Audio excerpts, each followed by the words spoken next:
everybody, and welcome to another Top 5 board gaming video.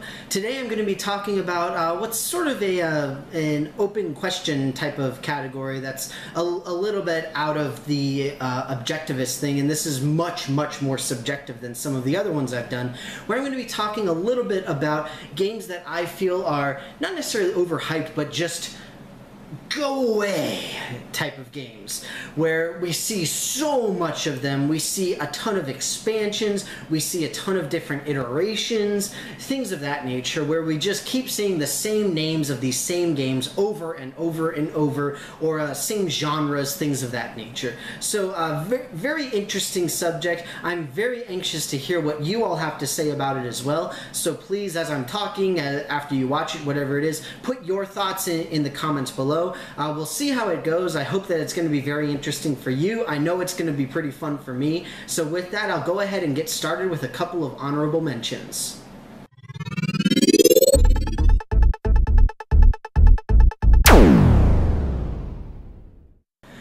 My first honorable mention is probably a game that you would be shocked to not see on a video talking about games that we see too much of. Now the question is, do I really have to talk about it? I probably don't, but I will anyway. Monopoly is probably the epitome of what this list represents, with so many different variations, just minor changes in theme, pieces, money, properties, all of that kind of stuff. That's all that it is. But you always have Monopoly. It's always the same idea, it's the same type of game, it's the same style, all of that kind of stuff. But regardless, that's why it's just an honorable mention, because it's Monopoly. It's like, that's what it does. This is its thing. This is how it works. I mean, and you could argue this with many different games. You've got Monopoly does this, you've got Risk as well, which does it, you've got Halo, you've got Gears of War, you've got Walking Dead Risk. I mean, it's just ridiculous. You know, just any sort of game like that in the genre. Oh, Life as well, that's another good one. But just grabbing all the IPs and just putting out literally dozens and dozens of variations on the exact same game. It gets really boring, it gets pretty ridiculous, and that's why Monopoly and games like it are collectively my first honorable mention.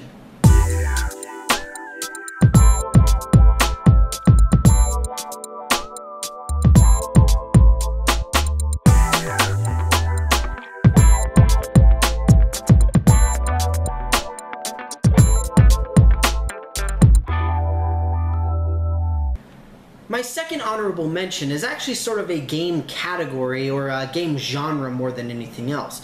Very similarly to television nowadays, we have been seeing a whole lot of zombie games. Now, don't get me wrong, I like zombie games. Zombie games are really fun. In fact, I like all of the games on this list. But the thing is, I am getting so sick and tired of seeing zombie games everywhere. We've got Zombicide, we've got The Last of Us, we've got Zombies! We've got, what else? We've got Dead of Winter, which is actually a very good game, I might add. We've got, geez, what else do we have? All the iterations of Zombicide, for one thing. I was just thinking about Walking Dead, that's another one. Walking Dead is in everything, it's insane. But regardless, I am sick and tired of seeing zombie games all over the place. Again, I'm not saying that the games themselves are bad, it's just like, oh, go away, zombies. We realize you're cool, you're hip, you're awesome, you've got slow ones, you've got fast ones, you've got jumping ones. It's just stop. Let's see something else for a change. I mean, come on, seriously. The games that are definitely overdone is zombie games in general, and that's why collectively, even though I do enjoy the games, I like them, and many of them are very good, I do say that zombie games are my collective honorable mention number 2.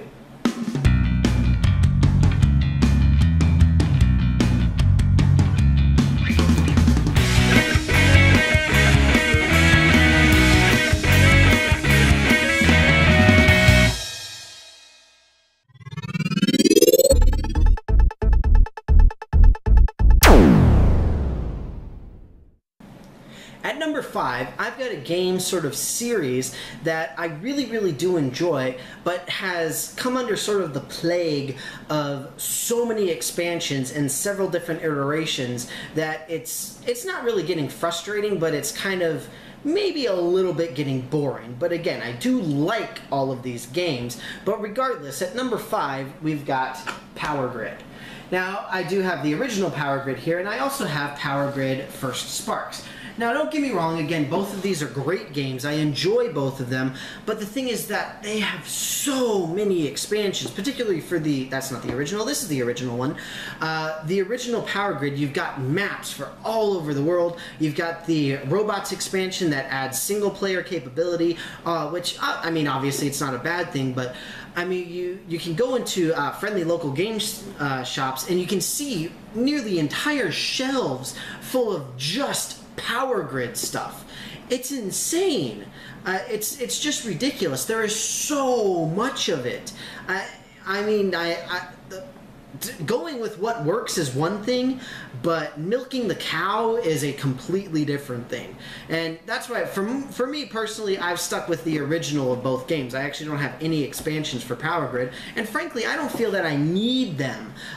In a way, it's nice to know that they're there if I want them, but I just really don't feel that it needs to have that many expansions, and I just think that it's not really necessary. But regardless, Power Grid collectively, the series, the First Sparks, the original, collectively my number 5 game that is getting a little bit overboard.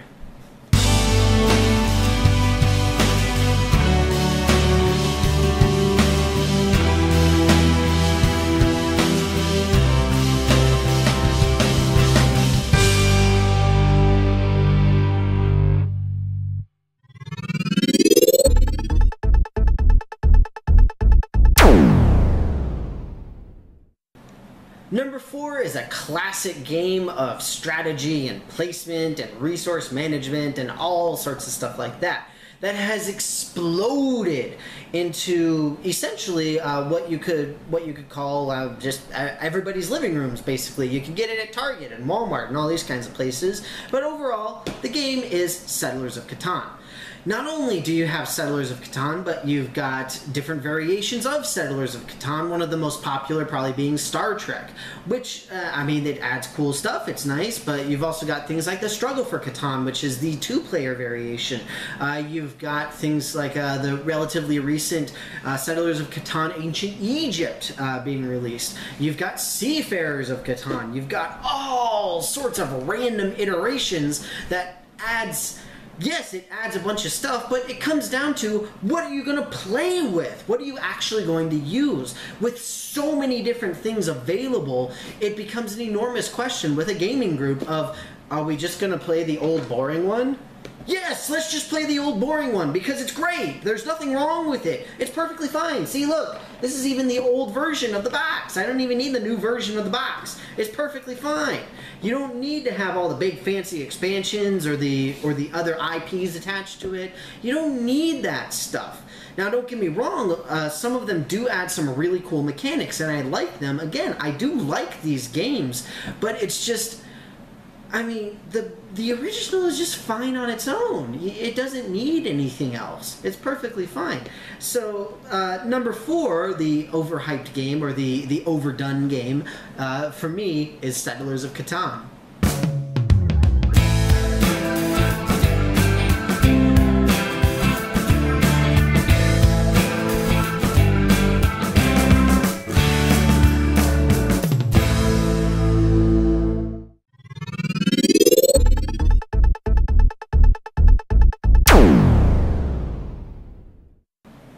At number 3, I've got another game that's similar to Power Grid, where they actually got almost like a spin-off to it, but unfortunately I can't fit both of them in my hand. So first off, we've got Thunderstone, the original one, and then we also have the Thunderstone Advance. Now, for those of you who have seen my videos before, you know my personal preference is towards Thunderstone Advance. I like the fact that you have a board to play on. I like the fact that it has solo rules included in the actual rule book. Obviously, they did publish solo rules for the original Thunderstone, but it was after it was published, etc., etc. But regardless, the biggest debate that I had for this particular video was between Thunderstone and Dominion, because they both sort of tread that line where they've got a ton of expansions. You have a ridiculous number of expansions, all sorts of possibilities for deck building, and the thing is, that's good. With something like deck building, you want variety, you want to have that good replay value, that really good solid playability, but in the end I went with Thunderstone simply because it has two very distinct versions. It's got the original one, it's got the advanced version. So that's why I chose this over Dominion, at least for this particular video. But regardless, both of these variations have additional expansions. You've got expansions for Thunderstone, and you've got expansions for Thunderstone Advance. You can't really combine them together. They don't work together, but at the same time, it's just, when is it going to stop? Is it ever going to end? Are we going to see these things continue on and go and grow and build and all this kind of stuff? And how many more can we really have? There are dozens and dozens and dozens of different types of cards that we can play with in these deck builders now. And for me, I only have the base games. I don't have any of the expansions, in part because I just don't feel the need for it. I think that there is enough replayability in these, and there's enough variety with the cards that you are given, that it can last for a good long while. And you don't need expansions. At least you don't need them right away. Maybe you need one or two, but these games, they have, you know, like 5 or 6. It's ridiculous. There's so many expansions, and in the end, you don't know which ones to get. It becomes extremely complicated. Incidentally, one of the other ones that was in the fight for this was Smash Up, for the same kind of reason. But for that one, I really like it because I think that all of the expansions meld a lot better together, because you can play with all of the expansions together at the same time, whereas with this, you're still limited to the number of actual cards that you're playing with at any given time. Yes, it's the same thing with Smash Up, but with Smash Up, it can tend to be a lot more fun to take something like from the base game and something from power level 9000 or whatever it happens to be. So I think that does a good job of balancing out the sort of interaction between the base game and the expansions for it. These games, the Thunderstone and Dominion, I don't personally believe that they do it as well as Smash Up does. But again, I love all of these games. They're always fun for me to play, but I just have the base versions. I don't feel the need to get anything else. Doesn't mean that the expansions are bad. I've played with them, but I just don't feel that they're necessary. So, Thunderstone and Thunderstone Advance collectively, my number 3 overdone game.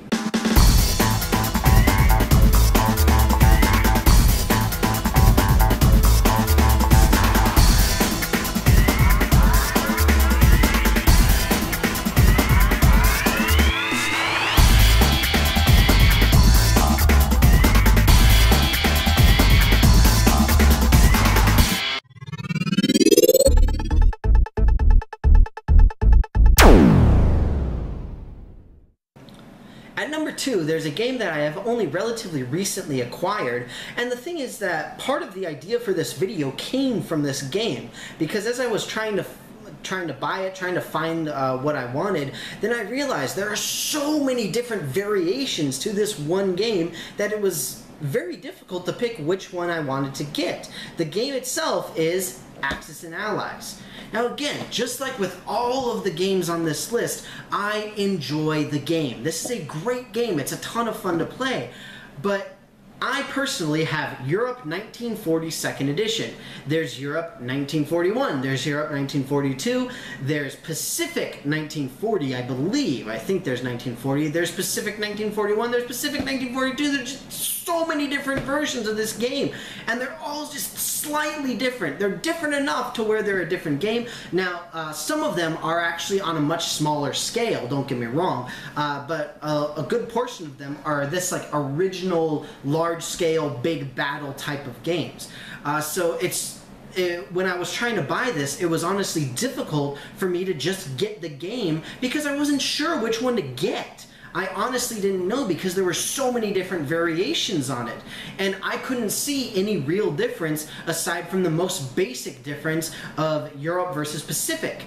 And that was really the biggest difference that I ever noticed. So in the end, I settled on Europe 1940, the second edition, in part because it's a second edition, so that means that it's an older version, and therefore most likely the original one in my eyes. But of course I looked at Board Game Geek and all that kind of stuff too. But either way, with so many different variations, it was difficult for me to find, it was difficult for me to buy, but still a fun game, a lot of fun. I actually haven't played any of the other versions. I've only played the one that I own, the 1940 Europe one. And I'm sure that the other ones are good. I'm sure that they're all very similar, just like all the other games I've been discussing. But this one is at number 2 simply because it was difficult for me to purchase because there were so many different ones. But regardless, Axis and Allies, my number 2 Overdone game.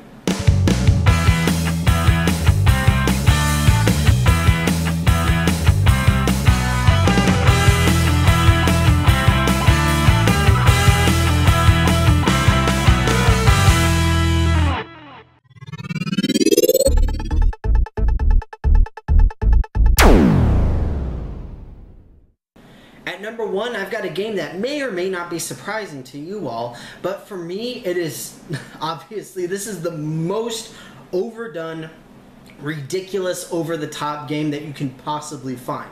And the thing is, it might end up being that it's kind of a joke on me because really the point of the game is that it is completely overdone, and it is Munchkin.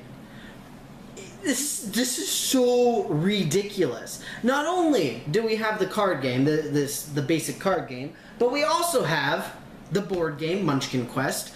We also have the card game, which has the deluxe version that comes with a miniature board for you. But within the card game itself, there are a ridiculous number of variations. I myself have a total of 11 of the various Munchkins.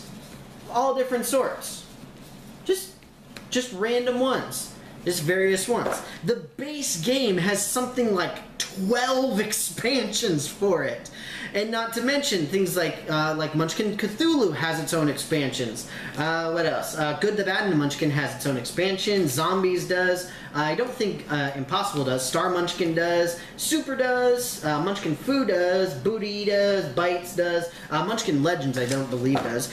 But that is to say, I have 11 of the variations of Munchkin. There are also plenty of others that I don't have. You've got Munchkin Pathfinder, for example. You've got a lot of the mini packs, the little booster packs. You've got like Munchkin Axe Cop. You've got all sorts of stuff. The board game has expansions to it. You've got Munchkin 2, Looking for Trouble. You've got Portal Combat. You've got all sorts of stuff. It's just ridiculous and it's mind-boggling. And on top of that, you also have things like the official Munchkin bookmark. You've got Munchkin glasses. You've got the Munchkin tote bag. You've got the official Munchkin counters. You've got the official Munchkin bag of dice. You have so many. Oh, the Munchkin mask, one of my personal favorites. There's so many Munchkin products. There's so many things going on with this that it's absolutely ridiculous. But again, part of the entire point behind Munchkin is the fact that it's ridiculous. It's making fun of gaming in general. It's making fun of the fact that people do stupid things to get the absolute maximum possible value out of characters and things like tabletop RPGs. That's the entire point. And the thing is that it's overdone because that's what people do with their characters like that. You overdo things. So you have the official Munchkin bookmark. And it's just so ridiculous, but it's so much fun. And it is the epitome of insanity with overdoing a board game. But at the same time, it is the perfect thing to do for this particular game. So Munchkin is my #1 overdone game.